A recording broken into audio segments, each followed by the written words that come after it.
نحمده ونصلي على رسوله الكريم أما بعد فأعوذ بالله من الشيطان الرجيم بسم الله الرحمن الرحيم ولا تصعر خدك للناس ولا تمش في الأرض مرحا إن الله لا يحب كل مختال فخور وقصد في مشيك واغضض من صوتك إن أنكر الأصوات لصوت الحمير۔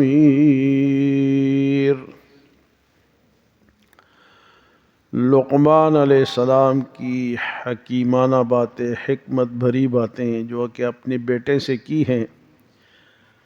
کچھ باتیں ہمارے سامنے آ گئی۔ کل کے درس میں تھا کہ نماز قائم کرو، نیکی کا حکم دو، برائیوں سے روکو اور اس پہ صبر کرو۔ آج چوتھی جو نصیحت ہے وہ یہ ہے کہ جب لوگوں سے بات کرو تو تکبر کے ساتھ نہ کرو، منہ پھلا کر بات نہ کرو۔ تو نا بعض بندے بات کرتے ہیں تو وہ منہ کو سجا لیتے ہیں، پھلا لیتے ہیں۔ فرمایا یہ نہ کرو، تم انسان ہو، انسان ہی رہو۔ فرمایا وَلَا تُصَعِّرْ خَدَّكَ لِلنَّاسِ، لوگوں کے ساتھ منہ پھلا کر بات نہ کرو، تکبر سے بات نہ کرو۔ تکبر کی بات کا بھی پتہ چلتا ہے اور عاجزی والی بات کا بھی پتہ چلتا ہے۔ فرمایا وَلَا تُصَعِّرْ خَدَّكَ لِلنَّاسِ، لوگوں کے ساتھ منہ پھلا کر، منہ میں ہوا بھر کے اور جناب اس کے ساتھ غصے کے ساتھ، اس کو کہتے خرش پرش کے ساتھ، اس طرح نہ کرو، بالکل نرم بات کرو۔ فرمایا کہ وَلَا تُصَعِّرْ خَدَّكَ لِلنَّاسِ، صعر اونٹ کی بیماری کو کہتے ہیں، جو بیمار ہوتا ہے تو وہ گردن یوں کرتا ہے یا اوپر اٹھاتا ہے، تو فرمایا گردن اٹھا کے اور اس طرح منہ ہلا کی بات نہ کرو۔ وَلَا تُصَعِّرْ خَدَّكَ لِلنَّاسِ، دوسری بات ہے وَلَا تَمْشِ فِي الْأَرْضِ مَرَحًا، زمین پر اکڑ کر مت چلو۔ وَلَا تَمْشِ فِي الْأَرْضِ مَرَحًا، زمین پر، کیونکہ اللہ نے جو پست ترین چیز بنائی ہے وہ زمین ہے، نیچے ہے، سب کے نیچے، سب کے پاؤں میں روندی جاتی ہے، اور یہ انسان اسی مٹی سے بنا ہے، اور اس سے بن کے تو اب اوپر چلانگے مارتا ہے؟ نہیں، عاجزی اختیار کرو۔ وَلَا تَمْشِ فِي الْأَرْضِ مَرَحًا، دوسری جگہ اللہ پاک فرماتے وَلَا تَمْشِ فِي الْأَرْضِ مَرَحًا إِنَّكَ لَن تَخْرِقَ الْأَرْضَ وَلَن تَبْلُغَ الْجِبَالَ طُولًا، زمین پر اکڑ کر مت چلو، نہ تم میرے زمین کو پھاڑ سکتے ہو، نہ میرے پہاڑوں تک پہنچ سکتے ہو۔ وَلَا تَمْشِ فِي الْأَرْضِ مَرَحًا، تو چلنے میں یا تو زیادہ بندہ دوڑ کے بھی نہ چلے اور بالکل مریضوں کی طرح بھی نہ چلے، درمیانہ چال چلے۔ حضور صلی اللہ علیہ وسلم جب چلتے تھے تو جس طرح بندہ اترائی میں اترتا ہے اس طرح آپ چلتے تھے، عاجزی کے ساتھ آپ چلتے تھے۔ تو دوڑ کے چلنا، حتیٰ کہ اگر نماز ہو رہی ہو اور بندہ دوڑے کے رکعت مل جائے یہ بھی منع ہے۔ آپ آہستہ آؤ، جو جتنی رکعت آپ کو مل گئی وہ پڑھو، باقی جو نکل گئی وہ الگ پڑھ لو۔ مسجد میں بھی جب نماز کے لیے ہو تو پھر بھی دوڑنا، اور میں وَلَا تَمْشِ فِي الْأَرْضِ مَرَحًا، زمین پر اکڑ کر مت چلو۔ پہلی بات فرمائے کہ لوگوں کے ساتھ منہ پھلا کر بات، سختی کے ساتھ یا تکبر کے ساتھ بات نہ کرو۔ دوسرا فرمائے زمین پر اکڑ کر مت چلو۔ وہ شاعر کیا کہتا ہے، مٹا دے اپنی ہستی کو اگر کچھ مرتبہ چاہیے، مٹا دے اپنی ہستی کو اگر کچھ مرتبہ چاہیے، کہ دانہ خاک میں مل کر گلے گلزار ہوتا ہے۔ ہم دانہ بوتے ہیں نا تو کہاں بوتے ہیں؟ زمین میں، اس کو خاک میں ملاتے ہیں، وہ پھر کیا ہوتا ہے؟ وہ گلے گلزار بن جاتا ہے۔ پودے نکلتے ہیں، پھول نکلتے ہیں، پھل نکلتے ہیں۔ کب؟ جب وہ پہلے عاجزی میں جاتا ہے، زمین میں جاتا ہے، پھر اس سے جناب یہ چیزیں پھوٹتی ہیں۔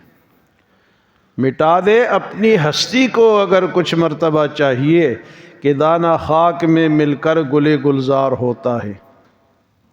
فرمایا کہ ایک تو منہ پھلا کر بات نہ کرو، دوسرا زمین پر اکڑ کر مت چلو۔ ان اللہ لا يحب كل مختال فخور، بے شک اللہ تعالی کسی تکبر کرنے والے شیخی خور کو پسند نہیں کرتا۔ شیخی خور یا تکبر کرنے والے کو اللہ پسند نہیں کرتا۔ حدیث مبارک میں آتا ہے جس کے دل میں رائی کے برابر بھی تکبر ہوگا وہ جنت کی خوشبو بھی نہیں سونگے گا۔ رائی کے دانے کے برابر بھی جو متکبر شخص ہوگا وہ جنت میں نہیں جائے گا۔ اللہ ہمیں عاجزی کی توفیق عطا فرمائے۔ اور حدیث مبارک میں یہ بھی آتا ہے کہ جو عاجزی اختیار کرتے ہیں اللہ اس کو بلند کر دیتے ہیں، اور جو تکبر اختیار کرتا ہے اللہ اس کو ضائع کر دیتے ہیں۔ من تواضع للہ رفعہ اللہ ومن تکبر للہ وضعہ اللہ۔ تو فرمایا کہ ان اللہ لا يحب كل مختال، تکبر کرنے والے شیخی خور کو اللہ پاک پسند نہیں فرماتے۔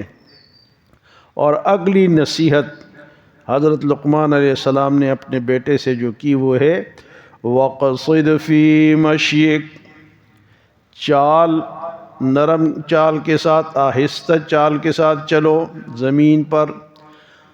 وَقْصِدْ فِي مَشْيِكَ وَغْضُضْ مِن صَوْتِكَ، اپنے آواز کو بھی پست رکھو، چیخیں نہ مارو۔ یہ جو بعض لوگ تقریروں میں چیخیں مارتے ہیں نا، منع ہے۔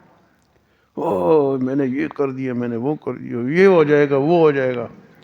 حتیٰ کہ سپیکر میں بھی زیادہ چیخنا چلانا، زیادہ سپیکر کو استعمال کرنا بھی اس آیت کے تحت ٹھیک نہیں ہے کہ آواز کو پست رکھو۔ حتیٰ کہ مسجد میں کوئی نفل پڑھ رہا ہو، نماز پڑھ رہا ہو، تو مسجد میں قرآن اونچی آواز سے پڑھنا منع ہے۔ ہم تو کہتے ہیں نا کہ میری تلاوت سنیں، میں اونچا بولوں، اونچا اونچا پڑھوں تاکہ لوگ پتہ چلے کہ قاری صاحب لگے ہوئے ہیں۔ لیکن فرمایا کہ آواز کو پست رکھو، اپنے چال کو بھی پست رکھو اور آواز کو بھی پست رکھو۔ فرمایا کہ وَقْصِدْ فِي مَشْيِكَ، اپنے چال میں درمیانہ چال چلو۔ زمین میں پاؤں مارنا، ہاں جی کہ آواز آئے، ٹک ٹک کی آواز آ رہی، آ رہا جی حضرت صاحب آ رہے ہیں، نہیں۔ فرمایا وَقْصِدْ فِي مَشْيِكَ وَغْضُضْ مِن صَوْتِكَ، اور اپنے آواز کو بھی آہستہ رکھو۔ اور اگر آواز کو اونچا رکھنا کوئی بہتر کام ہوتا تو اللہ فَإِنَّ أَنْكَرَ الْأَصْوَاتِ مِن صَوْتِ الْحَمِيرِ، سب سے بری آواز جو ہے وہ تو گدھے کی آواز ہے۔ گدھا چیختا ہے نا، میں سب سے بری آواز، اگر تم چیخو گے تو گدھے لگو گے، اس کی آواز مت نکالو۔ اس لیے حدیث مبارک میں آتا ہے کہ جب مرغا بولتا ہے نا تو وہ فرشتوں کو دیکھ کے آواز نکالتا ہے، تو تم سبحان اللہ کہو۔ اور جب گدھا بولے تو وہ شیطان کو دیکھ کے آواز نکالتا ہے، تو اعوذ باللہ پڑھو۔ جب مرغا بولے تو وہ فرشتے کو دیکھ کے آواز نکالتا ہے، اور گدھا جب آواز نکالتا ہے تو کس کو دیکھتا ہے؟ شیطان کو دیکھتا ہے۔ فرمایا آواز کو آہستہ رکھو۔ ان انکر، اگر آواز بڑی اور لمبی اور اونچی اچھی ہوتی، فرمایا سب سے بری آواز گدھے کی آواز ہے کہ وہ چیختا ہے۔ کتنی اس میں نصیحت ہے ہمارے لیے۔ جو لوگ چیختے ہیں اوے فلاں فلاں، بچوں کو بھی سمجھاؤ۔ بچے بھی آج کل اتنے چیخ رہے ہیں نا راستوں پہ جاتے ہوئے، اسکولوں میں، ابھی سے انہوں نے چیخنا شروع کیا تو آگے جا کے وہ کیا بنیں۔ تو چیخنا چلانا یہ منع ہے، تاکہ کوئی نصیحت کر رہا ہو، واعظ کر رہا ہو، تقریر کر رہا ہو تو اتنی آواز نکالے کہ اگلے کے کان تک آواز پہنچے، اس کو سمجھ آئے۔ تو یہ 3-4 باتوں کا آج ذکر ہوا لقمان علیہ السلام کے اس نصیحت میں۔ وہ کیا تھی کہ ایک تو لوگوں کے ساتھ منہ پھلا کر بات نہ کرو، اور دوسرا فرمایا کہ زمین پر اکڑ کر مت چلو، اور فرمایا کہ اپنے چال کو بھی آہستہ رکھو اور آواز کو بھی آہستہ رکھو۔ تو فارسی کا شعر مجھے یاد آ رہا ہے، آپ لوگوں کو سنانا ضروری ہے۔ اے مرغ سحر عشق ز پروان بیاموز، اے مرغ سحر عشق ز پروان بیاموز، کہاں ساختہ راجاں شد و آواز نیامت۔ مرغے کے متعلق فارسی کا شعر کہتا ہے کہ چیخو نہیں، آوازیں زیادہ اونچی نہ نکالو، تو پروانے سے عشق سیکھ۔ وہ جو آتا ہے نا بلب کے اوپر، اس کے اوپر پروانہ جو ہوتا ہے نا وہ جل جاتا ہے لیکن آواز نہیں نکالتا۔ فرمایا اس طرح تو عشق کر کہ تیری آواز نہ نکلے لیکن تیرا عشق سامنے آئے۔ اے مرغ سحر عشق ز پروانہ بیاموز، کہاں ساختہ راجا شد و آواز نیامت۔ اللہ ہمیں عمل اور سمجھ کی توفیق عطا فرمائے۔